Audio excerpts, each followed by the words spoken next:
जय हिंद बच्चों। Practice set 1.3 उसमें क्वेश्चन नंबर 3 उसमें two sums I have been uploaded.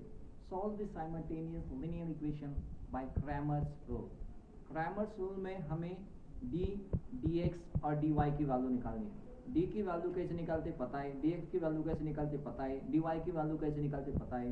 फिर x equal to dx upon d, y equal to dy upon d. X and y are the solutions of the given linear equation with the help of Cramer's rule. तरीका याद हो गया, बाकी सब आसान। चलो अब जो भी कुछ दिया है, कांस्टेंट टर्म इधर, कांस्टेंट टर्म उधर, ठीक है, सही है। तो इसे कहते हैं हम a1, इसे कहते हैं b1, इसे कहते हैं c1, इसे कहते हैं a2, इसे कहते हैं b2, इसे कहते हैं c2। अगर किसी ने एक जगह पे कांस्टेंट टर्म इस साइड पे और एक जगह पे कांस्टेंट टर्म उस साइड पे, अगर उसके साथ जुगाड़ किया तो दावे के साथ कहता है आपका आंसर रॉन्ग आ जाएगा। एक तो कांस्टेंट टर्म इधर लो, लेफ्ट हैंड साइड पे लो, चलता है दोनों भी। एक राइट हैंड साइड पे, एक लेफ्ट हैंड साइड पे, एक इक्वेशन में लेफ्ट हैंड साइड पे, एक इक्वेशन में राइट हैंड साइड पे, तो गड़बड़ होती है C1 C2 की। तो आ गया a1 मतलब इसका कोएफिशिएंट, b1 मतलब y का कोएफिशिएंट कांस्टेंट टर्म, a2 मतलब x का कोएफिशिएंट, b2 मतलब y का कोएफिशिएंट। चलो now we want to find out the value of determinant. Determinant equal to a1, a2, b1, b2. Put the value determinant.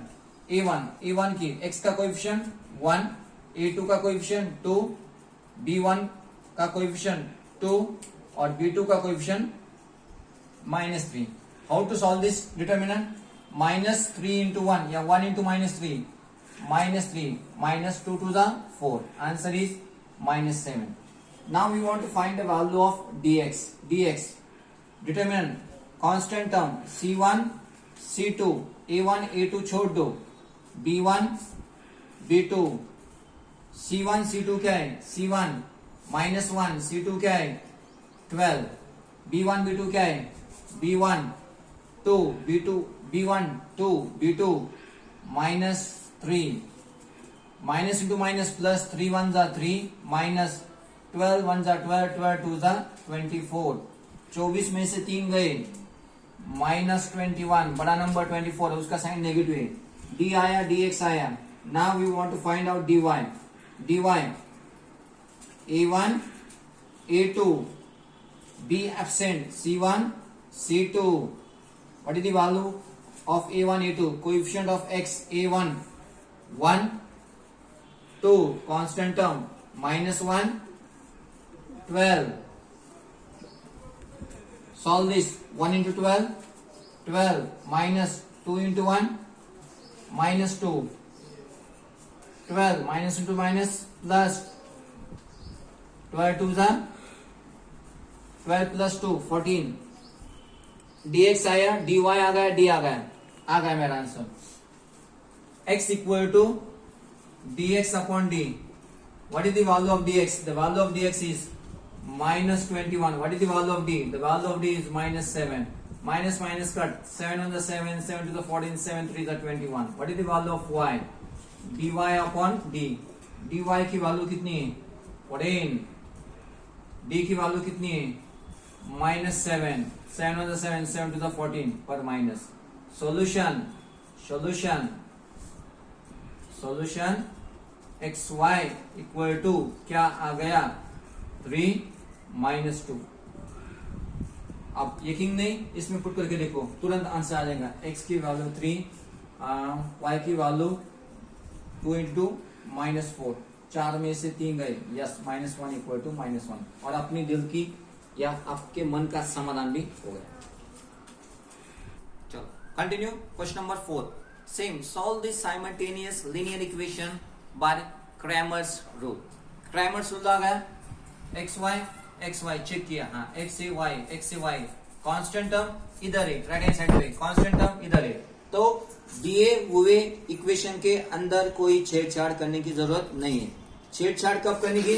जैसे कि y first आया, x बाद में आया, यहाँ पे x पहले y बाद में, तो इसको भी जो पहला इक्वेशन है उसके फॉर्म में ही या उसके तरह ही इक्वेशन 2 लिखने की कोशिश करो। यहाँ पे xy है, constant term this side, constant term this side, तो काम आसान होगा। फिर खुद के लिए लिखो या ना लिखो, A1 B1 C1 A2 B2 C2 लिखो, नहीं तो मत लिखो, कोई दिक्कत नहीं।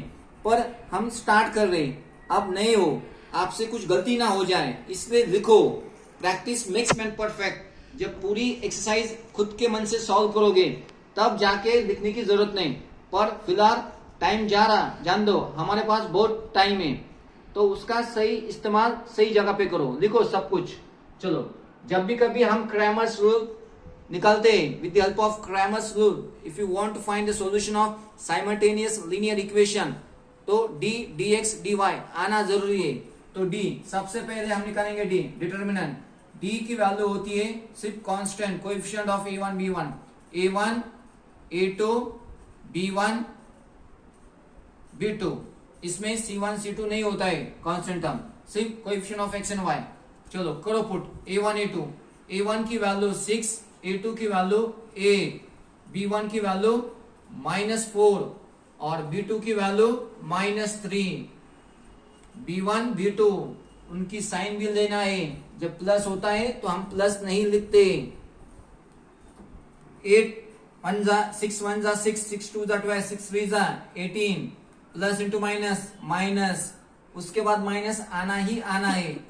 8 4 जा, नहीं तो 4 8 जा, कितना होता है 30, 8 4 जा 32, प्लस इंटू माइनस माइनस, मुद्दे की बात। हाँ, -18 अपनी जगह पे, माइनस इंटू माइनस प्लस 32 में से कितने गए 16 गए। करो, मेरे को नहीं आता। 3 4 5 6 7 8, 4 बचे, 2 में से 1, तो कितना आया 14। बड़ा नंबर 32 है, तो प्लस 14 किसकी वैल्यू है, d की।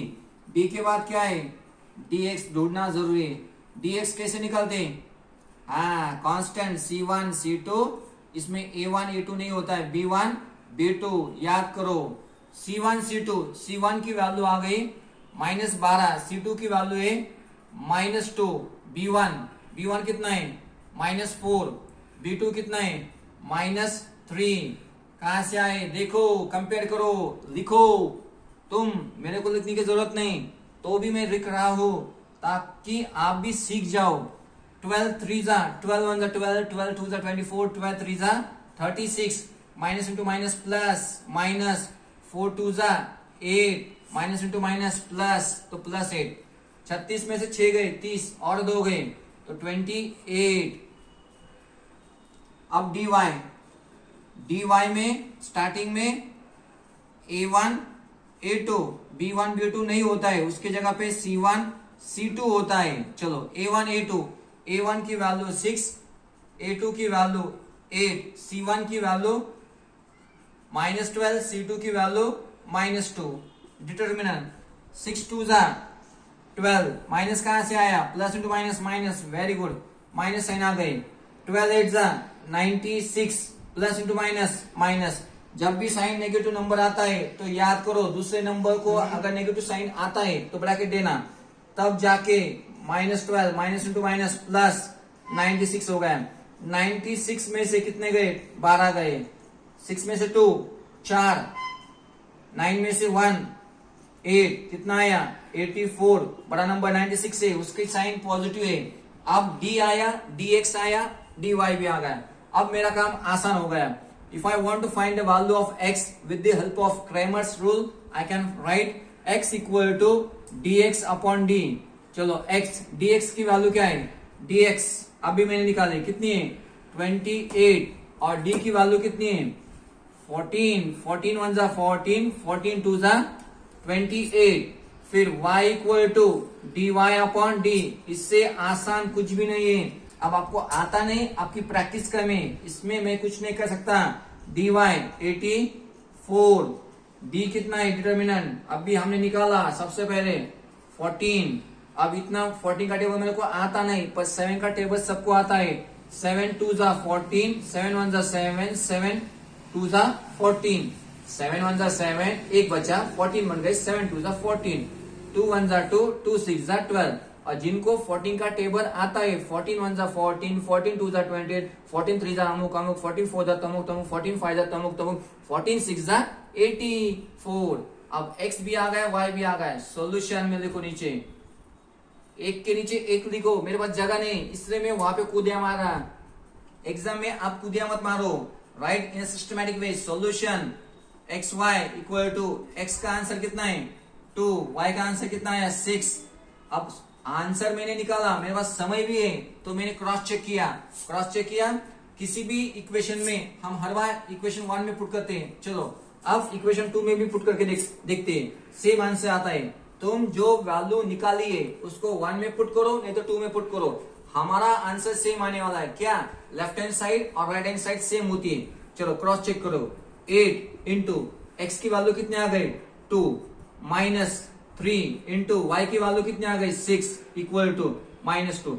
अभी -2 राइट हैंड साइड पे, अगर मैंने इसको सॉल्व किया तो -2 आना चाहिए, आना ही चाहिए ऐसा नहीं, इसके हिसाब से 8 2 जा 16, 6 3 जा 18, 8 2 जा 16, 3 6 जा 18, -2। 18 में से 6 गई 2, बड़ा नंबर 18 -2। क्या -2 equal to -2? Yes, -2 equal to -2। This is the final answer. So practice makes man perfect. I repeat twice. इस समय मैंने 2 बार रिपीट किया। क्यों रिपीट किया? मेहनत, खुद की मेहनत खुद को बड़ा बनाती है, दूसरों की मेहनत बस हमें सुकून देती है। क्या सुकून देती है? और यार बड़ा होशियार आदमी है, तेरी उसकी होशियारी तेरे क्या काम आने वाली है? हाँ, उसकी होशियारी बस तेरे को नोटबुक कंप्लीट करने को काम आने वाली है। एग्जाम में उसकी होशियारी काम आने वाली है क्या? एग्जाम में तुम छुपा के बैठने वाले क्या? 9 तक 8 तक छोड़ दो, बोर्ड एग्जाम में एक डेस्क पे एक होता है, रैंडम नंबर होते हैं, कहां से बच्चे थे बस कौन आके बैठेगा क्या पता, किसको पता नहीं। मजबूरी के साथ पढ़ाई मत करो, आनंद लो, उसमें डूब जाओ, तब जाके सही में तुम कुछ अचीव करोगे। नहीं तो हम हैं, तुम है, बाकी सब बकवास है।